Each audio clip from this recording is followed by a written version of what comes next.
오늘 하나님께서 우리에게 주신 말씀은 레위기 11장 44절에서 45절 말씀입니다. 제 성경으로는 구약성경 162장에 있습니다. 구약성경 162장에 있습니다.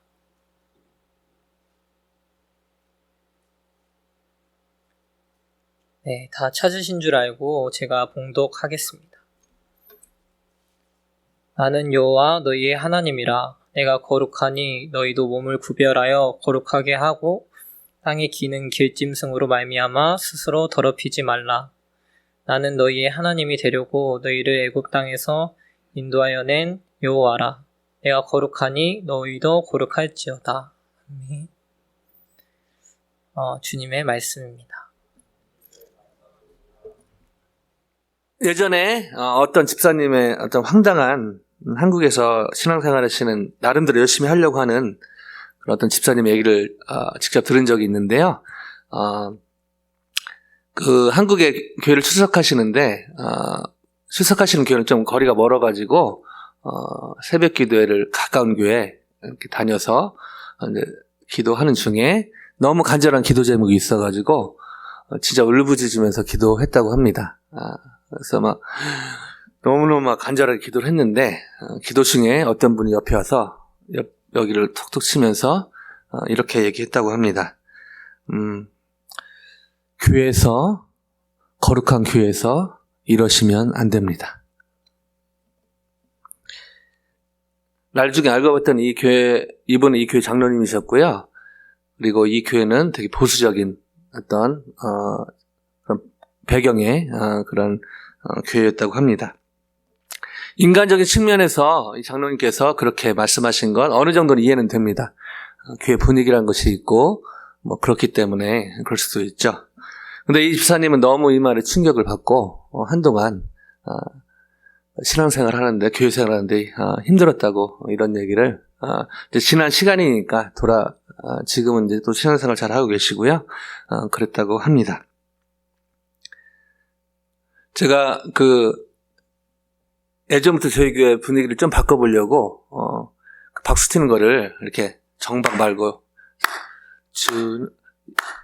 구주의 십자가 이렇게 엇박자로 이게 이제 미국적인 분위기고 젊은 친구들 그래서 한참 제가 한 5년을 공들였는데 요즘 다시 좀 섞이는 것 같아가지고 그래서 특히 우리 우빈 형제 부탁을 했는데 아직 이게 시간이 좀 필요한 것 같습니다. 이렇게 하면서 그래서 제가 아까 찬양하면서 계속 아까 어저께 얘기했는데 막 그 생각이 들면서 제가 우빈 형제 너무너무 아끼고 사랑하지만 이게 걸릴 것 같아서 제가 계속 눈 감고 찬양했습니다.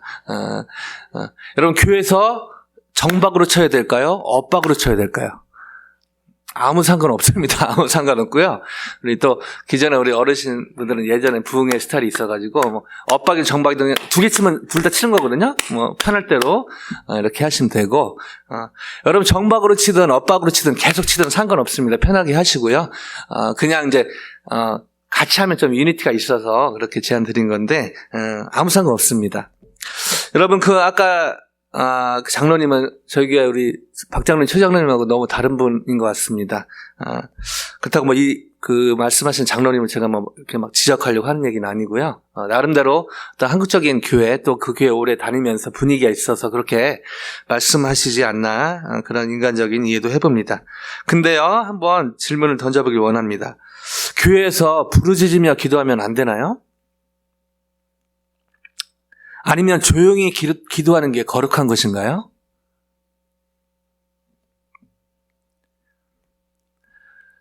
이거는 아디오포라라고 할 수 있는 것이죠. 비본질적인 그런 문제들인데 사실은 성경에 보면요.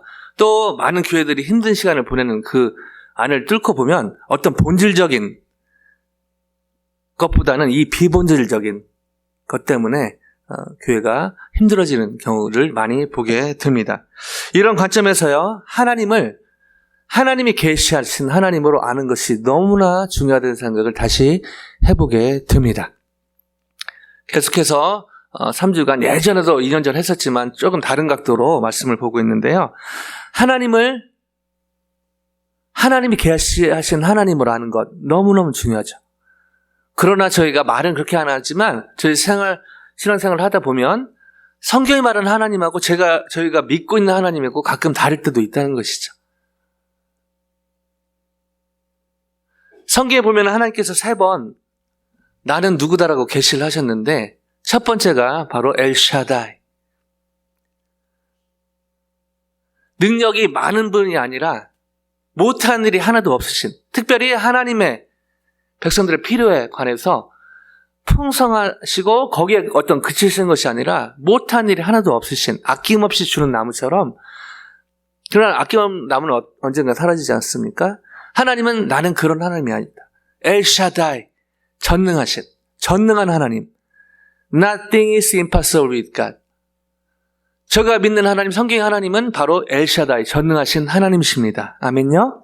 그러나 저희가 신앙생활을 하다 보고 또 세상의 어려운, 특히 이민생활을 하다 보면요, 여러 문제들을 겪다 보면, 그리고 저희 안에 이 불신앙이나 신앙의 약함으로 인해서 저희 안에 하나님이 이렇게 줄어들고 왜 이렇게 작아지는가? 하나님이 작으신 분이 아니라, 성경에 계시신 하나님이 그런 분이 아니라 저희의 어떤 믿음의 없음과 믿음의 약함으로 하나님을 제한하는 것이죠.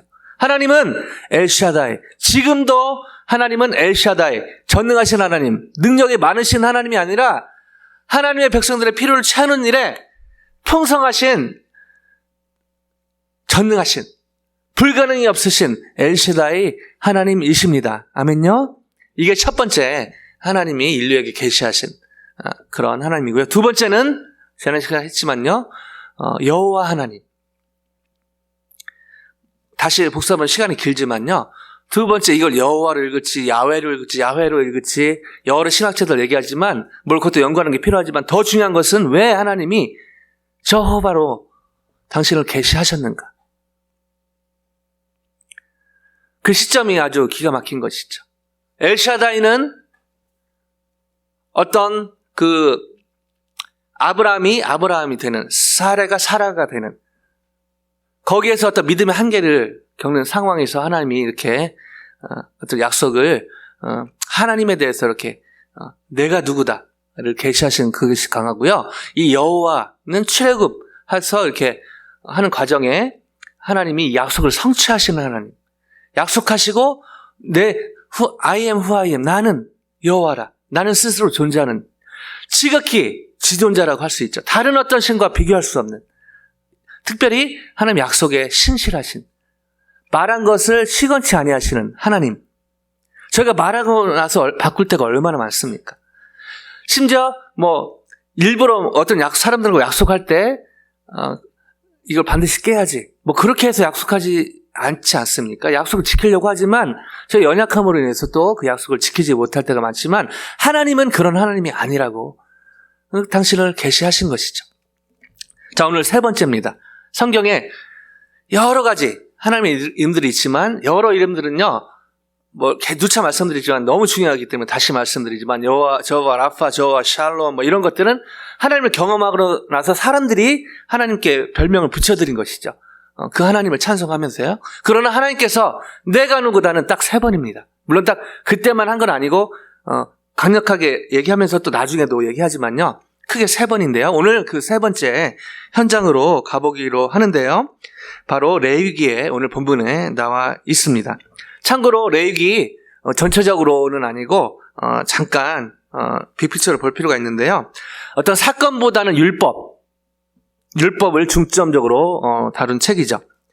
그리고 제사법과 제사장 위임식, 그리고 정결법 등등을 주로 다루고 있어서 많은 사람들이 예배의 교과서라고 부릅니다. 제가 통독할 때 제일 막히는 부분이 레위기 가면서 이제 막 막히잖아요. 그리고 마태복음 진짜 새로운 마음을 하려는데 상관도 없어 보이는 사람들 이름이 막 나와 있어서 제가 답답하기도 하지만, 그러나 놀라운 의미들이 있는 것이죠. 레위기 책 자체 여러 말로 정리할 수 있지만 한마디로 얘기하면요, 예배는 하나님의 방법대로 드려야 된다는 것입니다. 하나님의 방법대로. 저희가 오늘 일주일 동안 열심히 살고 하나님 앞에 열심히 준비하고 성가대로 또 여러 가지 준비하고 너무 귀한 자세지만, 그러나 저희가 일주일 열심히 사는 것을 오늘 하나님 앞에 나올 수는 없는 것이죠. 왜요? 여전히 저희는 죄인이기 때문입니다. 저희가 여전히 예수님으로 옷 입는 예수님의 보혈을 의지하지 않고 나가면 하나님이 받으실 수가 없는 것이죠. 거룩하신 하나님이 받으실 수 없는 것입니다. 지금 제가 예배를 드리고 있는데요. 찬양이 끝났지만 계속해서 저희 안에 계신 예수님의 보혈을 의지하며 예배 드리시는 저와 여러분이 되기를 간절히 축원드립니다. 이 예수님의 보혈이 절대적으로 필요한 것입니다. 특별히 이 정결법에 대해서 그 레위기에서 다뤄진 배경이 있는데요. 여러분 출애굽 전에 그 가나안 출애굽하고 나서 그 전부터 해가지고 가나안 특별히 출애굽하고 나서 그 광야에서는요 주식이요 만나와 메추라기였죠.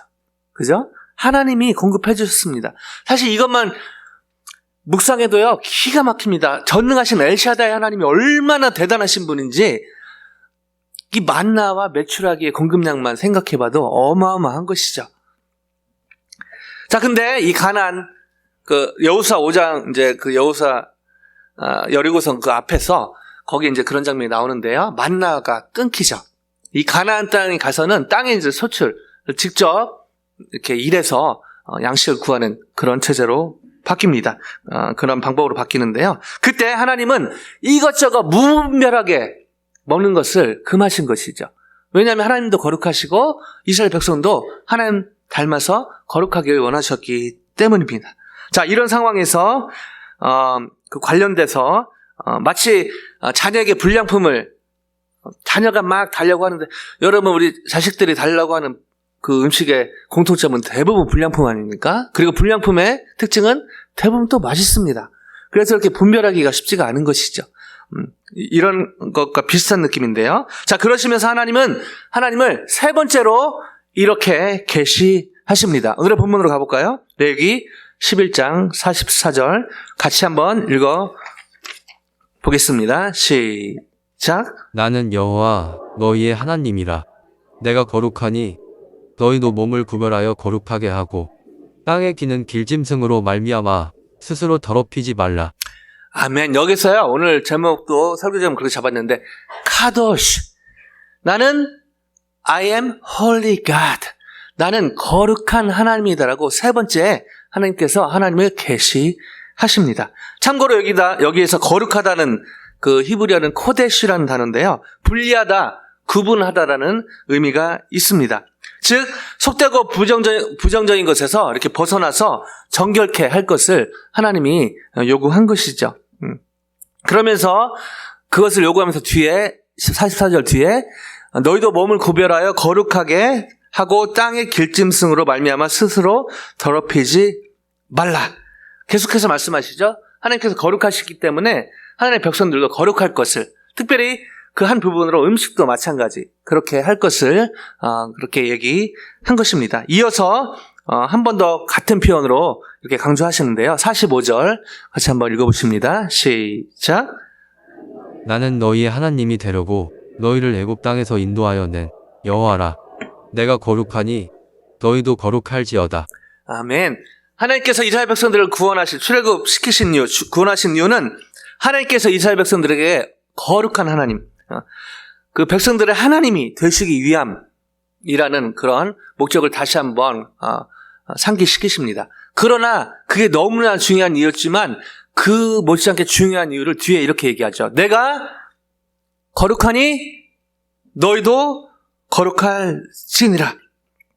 즉 하나님이 내가 너희의 이스라엘 언약의 백성의 하나님이고, 이걸 강조하기 위해서 시킨 이유도 있지만 너희도 나처럼 내가 거룩하니까 하나님의 백성들도 거룩할 것을 하나님이 그런 목적이 있었다고 다시 한번 말씀하시는 것이죠.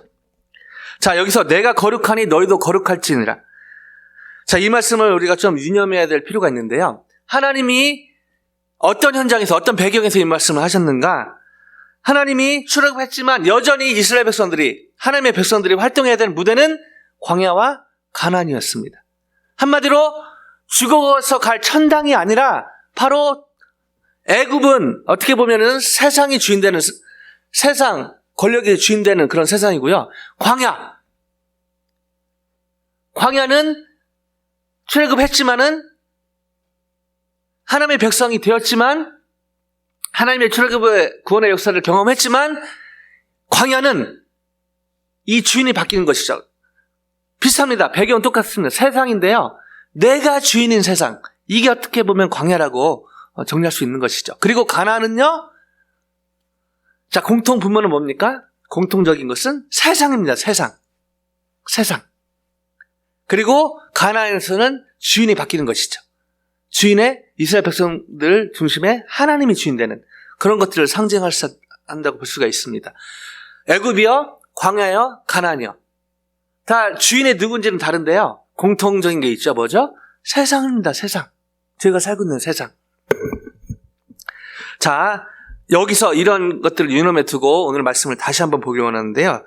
이런 질문이 생깁니다. 오케이. 하나님이 거룩하신 것은 알겠고 찬양하고 거룩하신 하나님 하겠는데 세상 가운데 좋은 사람들만 살고 천국 같은 죽어서 가는 천당이 아니고 여전히 다양한 사람이 살고 여전히 나 자신도 내 마음 중심에 내가 주인 노릇 하기도 하는 이 세상에서 하나님의 백성인 우리가 거룩하게 산다. 하나님께서 거룩하기를 원하신다고 그랬는데 과연 이 세상에서 거룩하게 산다는 의미는 과연 무엇인가 하는 질문이 생기는 것이죠. 하나님께서 거룩하신 것은 알겠는데요. 세상 가운데서 하나님의 백성인 우리가 거룩하게 산다. 하나님은 특별히 말씀 통해서 또 말씀하시지 않았습니까? 요구하셨고요. 과연 하나님이 원하시는 거룩한 삶, 저희가 추구해야 될 거룩한 삶은 과연 무엇인가 하는 질문이 생기는 것입니다. 왜요? 여기에 대한 이 질문에 대한 나름대로 거룩하게 살려고 그랬는데 이상한적으로 빠진 사람들이 많았거든요. 그리고 심지어요, 오늘을 사는 저희들도 이런 실수를 범하기 쉽다는 것입니다. 자, 역사적으로 볼까요? 역사적으로 보면요, 여러분 서기관과 바리새인들을 보면 너무너무 귀한 부분도 있지만 너무너무 안타까운 부분이 있는 것이죠.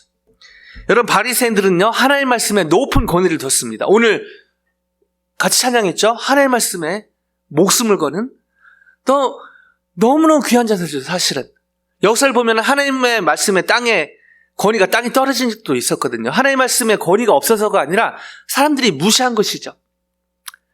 그런 면에서 바리새인들은 그 자체는 너무 귀한 것이 하나님의 말씀에 권위를 너무너무 두었고 또 그 말씀대로 살려고 열심히 특심이었죠. 그래서 이 10계명 지키려고 또 계명을 만들었는데 그게 무려 613가지. 그 열심은 진짜 대단한 것이었습니다. 그리고 바리새 자체가 뜻이야 구별되다는 뜻이거든요. 어떻게든 거룩한 삶을 살려고 구별되는 삶을 살려고 노력했던 그 마음 자체는 사실은 배울 만한 것이죠. 너무 귀하다고 볼 수 있습니다. 그 의도 자체가 나쁜 것은 아닌 것이었죠. 근데요, 이 바리새인들의 문제가 뭐였습니까? 바로 이 율법을 주신 어떤 하나님의 의도, 스피릿, 하나님의 정신은 시간이 흐르면서 다 까먹고 껍데기만 그 율법 613개를 보면요, 이 율법을 지키면 이 율법을 어기고 이렇게 맞지도 않아요. 그거 가지고 막 사람들 이 판단하는 데 썼다는 것이죠. 그리고 이렇게 외식하는 거를 좋아해가지고 이렇게 사람들 많은 데서 기도하는 걸 좋아했다고 합니다. 사람들 많은 데서 기도하고 다니니까 이렇게 눈 감고 기도하다가 부딪히지 않습니까? 그래서 그 유명한 사람들이 바리새인들에게 별명을 붙여주죠. Bloody Pharisees. 피 흘리는 바리새인들. 눈 감고 기도하다 피 나니까. 그러니까 되게 막 멋진 그런 Bloody Pharisees가 아니고요. 그렇게 사람들이 외식하다 보니까 이렇게 된 것이죠. 또 이 바리새인들의 문제가 뭐였을까요? 어떤 경건 생활을 하려고 하는 의도는 좋았지만 그 스피릿을 빼먹은 그런 큰 문제가 있었고요. 또요, 그 당시 로마의 식민지 백성으로 살아가는 데에 대한 문제의식이나 그런 가난한 과부들에 대한, 가난한 사람들에 대한 문제의식은 전혀 없었다는 것이죠. 그냥 경건생활 하나님의 말씀을 지켜야겠다, 이 의도는 좋았지만 어느 순간부터 그 스피릿은 다 없어지고 그리고 주위 사람들에 대한 관심이 없었다는 것이죠. 그냥 나름대로 구별된 삶을 살려고 추구하고 열심히 특심이었지만 안타깝게도 세상과 구별된 삶을 살려고 그랬지만 결과적으로 세상과 구분된 삶을 살게 된 것입니다. 구분 나중에 또 말씀드릴게요. 자, 이 반대급부의 사람들이 있었죠. 열심당원, 질럿. 열심이라 하면 비슷하지만요. 이 사람들의 너무 안타깝습니다. 열심당원들. 로마로부터 나라를 구해서 독립해서 온전히 하나님을 섬기는 나라를 만들어야 된다. 열심히 특심이었습니다. AD 66년에서 70년 사이에 로마의 갈등 속에 반란이 일어났고요. 이 로마 정부의 회의도 끝까지 싸워서 로마를 하나님 나라로 만들어야겠다. 이렇게 물리적으로 정치적으로 접근한 것이죠. 이 일에 반대하는 사람들은요, 이 열심당원이 암살을 했다고 합니다. 얼마나 열심히 특심이었으면 이걸 반대하는 사람들은 니네들은 하나님 나라 사람도 아니라고 하면서 막 죽인 것이죠. 안타까운 거예요. 역사가 요세푸스에 의하면요, 이 중에 진짜 핵심 멤버들은요, 끝까지 저항을 했는데 3년 동안 저항을 했는데 여러분 뭐 한두 번 들어보시고 또 잘 아시는 분도 계실 텐데요. 마세다라고도 하고 마사다라고도 하는데요. 마사다 요새 약간 높은 곳에 위치한 곳이었죠. 여기에서 로마 사람들과 끝까지 대치를 합니다. 3년간요. 숫자도 많지도 않았어요. 960명 정도. 근데 계속 로마 군대가 쳐들어오니까 이게 안 되죠. 게임이 안 되는 것이죠. 이 강력한 로마 군대에 버티기가 너무너무 쉽지 않았습니다. 그러면서 어떤 결단을 하죠? 저 사람들의 손에 죽느니 우리 손에 내가 죽는 게 낫겠다. 그래서 10명씩 남자들 모여가지고 한 명이 뽑아가지고 그 한 사람이 죽이고 그렇게 해가지고 마지막 한 사람이 자결하는 걸로. 이게 뭐 얘기가 아니고요, 드라마가 아니고요, 영화가 아니고요, 실제 있었던 일이거든요. 이게 어떻게 알려졌을까요? 이런 안타까운 상황에 여인 2명하고 애 3명이 피해 있었던 것이죠. 이건 좀 아니다. 나중에 밝혀진 것입니다.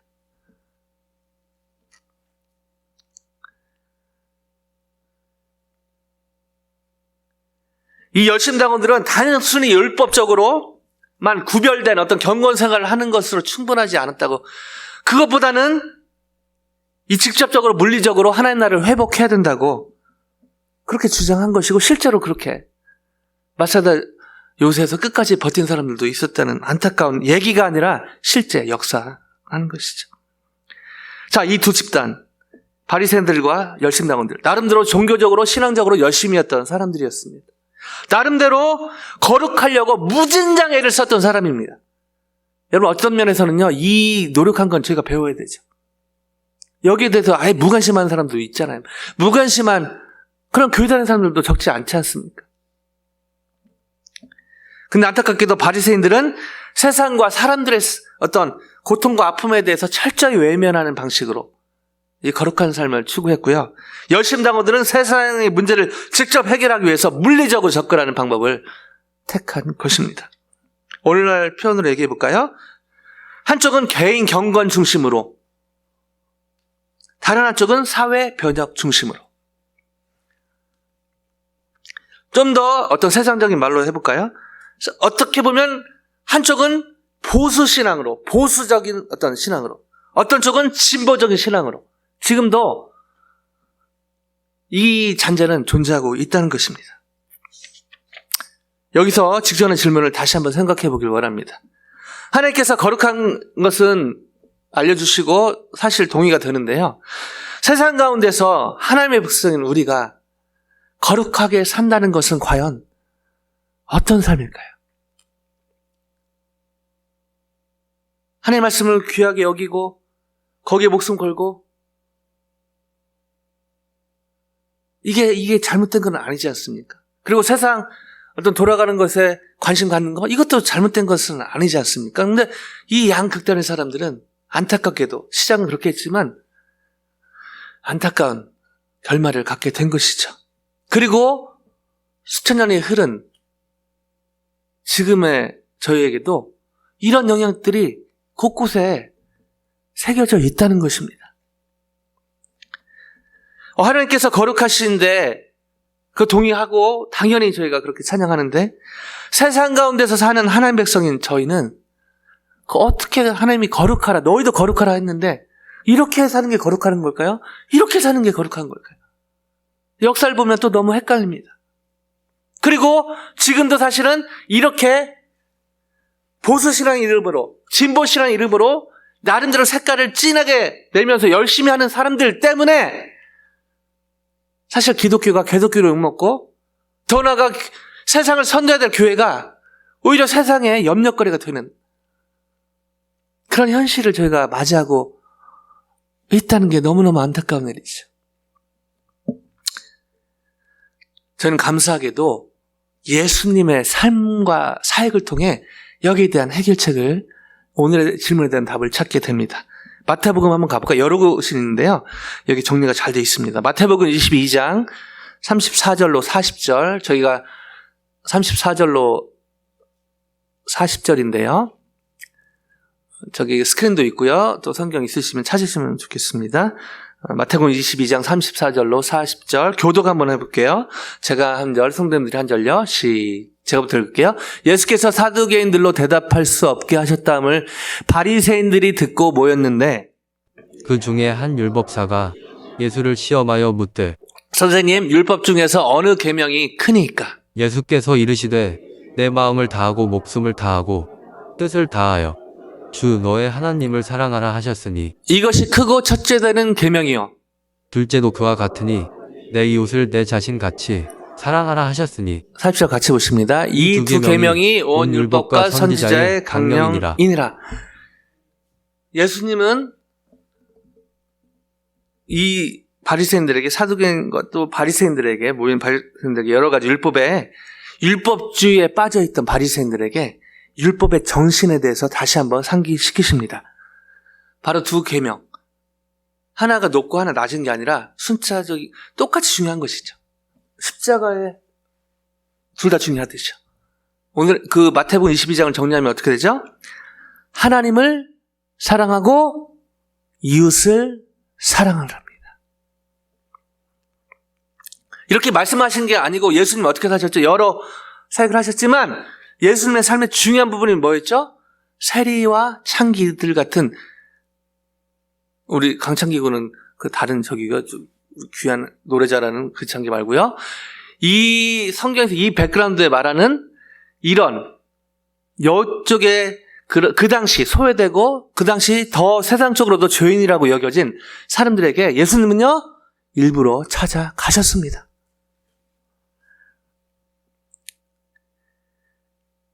즉 예수님은 하나님과 예수님의 삶을 잘 돌아보면 예수님의 삶의 최우선순위가 뭐였을까요? 그들과 식사하는 것? 아니요. 병 고치는 것? 아니요. 여러 가지가 있지만요. 틈만 나면 예수님이 하신 게 뭐죠? 한적한 곳으로, 홀로. 왜요? 하나님과의 1:1 관계가 제일 중요했기 때문입니다. 하나님을 사랑하는 것을 하나님을 예배하고 하나님과 기도하는 그 시간으로 보내신 것이죠. 하나님은요, 예수님이 이렇게 말씀하신 게 아니라 하나님을 실제로 사랑했습니다. 어떻게 해요? 하나님을 예배함으로, 1:1 시간 통해서 하나님을 예배함으로 하나님을 사랑하신 것이죠. 여러분, 주일 예배 이렇게 와서 일주일에 첫 시간을 드리는 거, 여러분 여러 가지로 해석할 수 있는데, 여러분 하나님을 사랑하는 그런 행위라고 믿습니다. 아멘요? 하나님을 사랑하지 않으면요, 여러분 이렇게 할 수 없는 거예요, 사실은. 여러분께서 하나님을 사랑하시는 그런 귀한 표현 중에 하나가 바로 주일 예배 드리고, 또 주일 예배 위해서 준비하시고, 또 뒤에서 하고, 또 애찬으로 준비하시고, 또 성경 공부 준비하시고, 또 성가대 또 끝나고 준비하시고, 이 모든 것들이요 하나님을 사랑하는 그런 액션이죠. 아멘요? 여러분 잘하고 계신 것입니다. 그러나 예수님이 여기서 그치신 것이 아니죠. 바로 아까 말씀드렸지만 틈만 나면 세리와 창기나 그런 소외되고 그 당시 세상으로부터도 지탄받고 죄인이라고 여겨지던 사람들에게 일부러 찾아가셨다는 것이죠. 뭡니까? 하나님을 사랑하고 또한 이웃을 사랑했는데 어떻게 사랑한 것이죠? 이웃을 존귀히 대한 것입니다. 세상적인 관점으로 대한 게 아니라 존귀, 줄여서 존대한 것이죠. 즉 어떻게 제가 하나님을 사랑할 수 있을까요? 예수님의 방법을 따르면요, 하나님을 예배하는 것이죠. 저게 어떻게 이웃을 사랑할 수 있을까요? 여러 방법이 있지만요, 이웃을 특별히 세상이 지탄하고 세상에 관심 갖지 않고 또 세상이 무시하는 사람들도 존귀히 여기는 것입니다. 왜냐하면요, 그들도 하나님이 만드셨기 때문입니다. 아멘요? 그래서 저희는 하나님께서 저에게 원하시는 거룩에 대해서 깨닫게 됩니다. 거룩이란 경건한 모양을 내는 것이 아니라 하나님을 예배하고 이웃을 존대하는 것입니다. 거룩이란 건건한 모양만을 내는 것이 아니라 하나님을 예배하고 이웃을 존대하는 것. 이는요, 결코 어떤 거룩한 형식이나 어떤 외형을 무시하자는 말은 아닙니다. 각 교회마다, 각 종족마다, 각 어떤 시대마다 나름대로의 어떤 컬처가 있는 것이죠. 예전에는 사실은 교회에서 예전에 드럼 치면은 이단이라고 그랬거든요. 그죠? 그 좀 지나서 기타 치면 이단이라고 그랬습니다. 와, 오늘 이따 특송할 텐데 우리 성찬이 이제 호른이라는 악기가 있는데 이거 진짜 이단 중에 이단. 그러니까 그런 시각으로 보면요, 편협된 시각으로 보면 그럴 수 있다는 것이죠. 여러분요, 거룩은요, 이런 어떤 형식이나 외형을 무시하자는 것, 그런 얘기는 아닙니다. 그러나 그것보다 훨씬 중요한 거룩의 내용이 중요하다는 것이죠. 하나님께서 이스라엘 백성들에게, 하나님의 백성들에게 원하신 거룩은 세상과 구분되어지는, 그냥 기도만 가고 세상 I don't know, 그냥 나는 교회만 가고 직장 I don't know, 그냥 그게 아니라 세상과 구분되어지는 것이 아니라 세상의 한복판에서 치열한 직장의 그 상사와의 갈등, 동료의 갈등, 캠퍼스에서 그 공부하는 그런 상황에서, 또 가정에서, 삶의 현장에서요, 구분되는 것이 아니라 바로 그 한복판에서 주님의 빛과 소금의 역할을 하는 것, 이걸 줄여서 구별된 삶, 그것이 바로 거룩한 삶인 것을 이 예수님의 가르침과 삶을 통해 배우게 되는 것입니다. 이처럼 하나님의 은혜 가운데 성령 충만으로 경건한 모양만을 내는 것이 아니라 하나님을 예배하고 이웃을 존대하는 거룩의 삶을 대부분 살고 계신데요, 계속해서 살아가신다면 하나님이 진짜로 기뻐하실 줄로 믿습니다. 그리고 동시에 하나님 나라 확장과 회복에 계속해서 귀하게 유용하게 쓰임받는 한 분 한 분 가정 저희 교회에 될 줄로 믿습니다. 감사한 것, 이 하나님의 스피릿의 율법의 핵심의 이 10계명 두 돌판이잖아요. 1계명과 4계명이 바로 하나님 사랑이고요. 이쪽이요, 6에서 10이 여러 내용이 있지만 결국 이웃 사랑, 하나님을 예배하고 이웃을 존귀히 여기고, 이게 하나님의 심장이죠. 그래서 하나님이 그 지성소에 동쪽으로 예수님 상징하는 그 문으로 들어가 성전 뜰 거기에 성막 뜰 지나서 성소 지나서 지성소, 그 중요하고 귀한 곳에 언약궤가 있고 그 안에 아론의 쌓는 지팡이 만나, 항아리 감추인 만나, 그 다음에 바로 10계명 두 돌방을 놓게 하셨죠. 이게 뭐죠? 하나님의 심장이죠. 하나님 뜻을 모르겠습니다. 성경 보면 압니다. 하나님 뜻에 대해서 내 미래 진로 이런 거에 대해서는 하나님이 자유로 우리에게 맡겨주신 부분이 있고요. 그거 말고요, 정말 저희를 위하고 변질되지 않는 하나님의 심장, 성경에 써 있어요. 그게 뭐죠? 아론의 쌍난 지팡이, 감추인 만나, 항아리 감추인 만나 있고요. 그 다음에 바로 이 두 돌판, 하나님의 심장, 하나님의 스피릿입니다.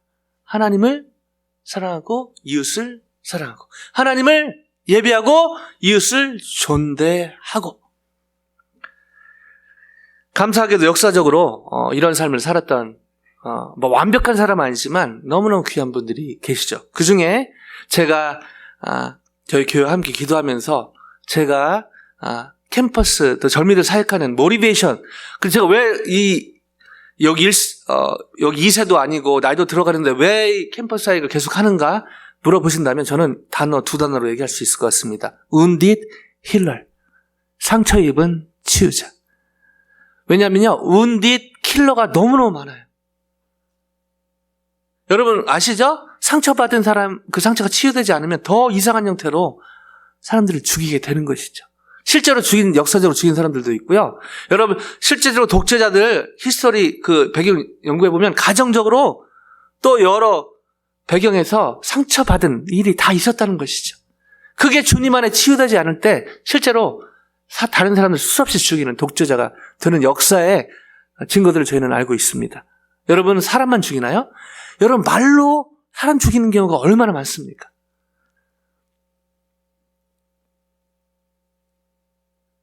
금일에 제가 학생들하고 잠깐 얘기했는데요. 이야기가 아니고 실제 있었던 얘기요. 오빠가 친남매인데 오빠가 군대에서 휴가 나왔는데 여동생하고 밥 먹다가 여동생이 이렇게 밥을 먹고 있는데 그냥 지나간 말로 돼지가 지쳐먹네. 죄송합니다. 현장용으로 전해드리기 위해서 그대로 돼지가 지쳐먹네.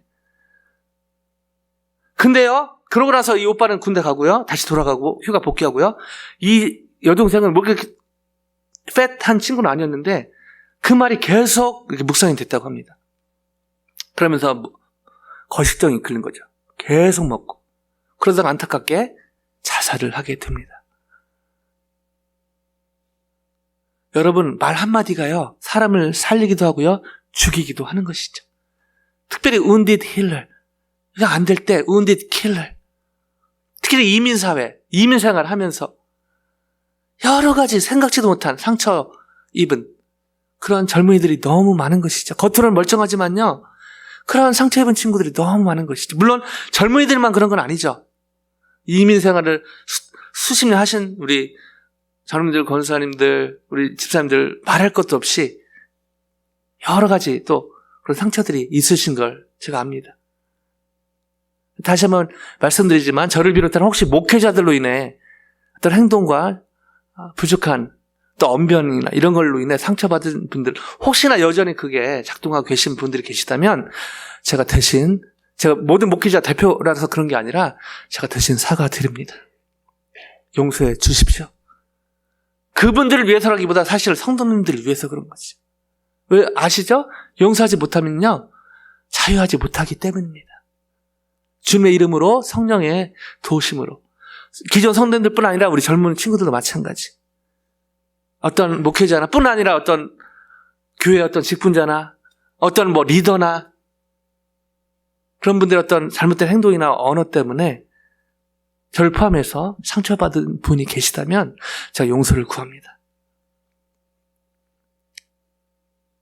저를 위해서가 아니라, 그런 분들을 위해서가 아니라 먼저 우리 성도님들을 위해서 그런 것이죠. 자, wounded healer. 제가 이 단어를 품게 된 거는 바로 이 책이 있죠. wounded healer은 상처 입은 치유자. 저자가 여러분 잘 아시는 헨리 나우엔이라는 분입니다. 이분의 약간의 기록을 잠깐 읽어드리고 말씀을 마무리하길 원하는데요. 1932년 네덜란드에서 태어난 헨리 나우엔은 예수의 사제이자 심리학자였습니다. 1971년 미국의 예일대학교에서 10년간 학생들을 가르치다가 남미에 빈민들과 함께 생활하기로 결심합니다. 그러나 이 길이 하나님이 원하시는 길인지를 두고 고민하였고 다시 강단으로 돌아와 하버드 대학교 신학부에서 그리스도의 영성에 대해 가르칩니다. 그러나 그곳에서도 하나님의 진정한 부르심을 놓고 갈등하였고 1985년 그는 하버드 대학교를 떠나게 됩니다. 그리고 프랑스 파리에 있는 정신지체장애인 공동체인 라르슈라는 곳에 방문하고 남은 여생을 장애인들과 함께 보내기로 작정을 하죠. 그리고 라르슈의 지부인 캐나다 토론토에 있는 데이브레이크 많이 들어보셨을 텐데요. 데이브레이크 공동체에 머물면서 1996년 9월에 심장마비로 죽게 됩니다. 한 7년 전이네요. 이분이 돌아가신 게. 그러나 27년이 지났지만 여전히 이분이 책은 그 전에 썼지만 이분의 삶을 녹아져 있는 이 wounded healer, 상처 입은 치유자. 이 책은 저를 포함한 수많은 사역자들의 가슴을 울리고 또 주님의 사역을 어떻게 할지, 어떻게 거룩한 삶을 살지 방향을 정하는 데 큰 도움을 주고 있습니다. 말씀을 마무리하면서 정리하면서 생각난 제 삶이 있는데, 저의 이중적인 삶을 대학교 1학년 때 교회를 다니고 싶은 마음도 있고 놀고 싶은 마음도 있고, 그러다가 낮에는 몇 번 말씀드렸지만 낮에는 주님, 밤에는 주님, 그렇게 이중적인 생활을 하다가 감사하게도 낮에 주님의 큰 은혜로 제가 진짜 예수님을 은혜로 만나게 되죠. 물론 그부터 교회를 어렵서 다녔지만요, 인격적인 만남을 갖게 되면서 너무너무 주님 위해 살고 싶었습니다. 근데 졸업할 때 제 삶을 보니 군대 갔다 군대 이제 갔다 오고 복학을 할 때였는데요, 제가 이제 복학해서 예수님을 더 살겠다 해서 친구들을 만나려고 그러는데, 어느 순간부터가 제 과에서 제 이미지가요, 열심히 CCC 하는, 열심히 교회 다니는, 그리고 1학년 때만 봐서 그런지 그러다가 가끔 술도 마시는, 뭐 이런 느낌으로 이미지가 있더라고요. 그리고 또 CC 열심히 하다 보니까 과 친구들하고 별로 안 친한, 저는 그게 맞다고 생각했습니다. 세상과, 이 더러운 세상과 구별된 삶을 살아야 된다고 생각했는데, 어느 순간부터는 제가 세상과 구분된, 그러면서 복학하면서 다시 신입생활에 가고, 여전히 세상을 변한 게 하나도 없지만요, 주님께서 감동을 주셔서 막걸리를 머리에 붓게 되죠. 그리고 친구들 있는 모임들은 다 쫓아다녔습니다. 그러면서 감사하게 생긴 변화는, 친구들이요, 더 이상 저희가 술을 주지 콜라나, 그때는 사이다, 스프라이트 같은 거 주면서 세상과 구분된 삶, 세상과 구별된 삶이 무엇인지 그때 배우게 된 것이죠. 근데 또 그렇게 하려다 보니까 연약한 저라 또 왔다 갔다 흔들리고, 그래서 주님이 필요하고, 밸런스 잡는 것이 너무너무 쉽지 않지만, 세상과 구분돼서는 안 되지만 그 안에서 구별된 삶을 살아야 된다는 도전을 주신 그런 기억이 났습니다. 많이 나아지긴 했지만 여전히 코비드-19으로 인해서 제가 발생된 직접적인 간접적인 문제들, 또 한숨나는 상황을 지나고 있습니다. 무엇보다 제가 여전히 수천 년이 흘렀지만 바리새적인 그런 율법주의적인 모습, 또 열심은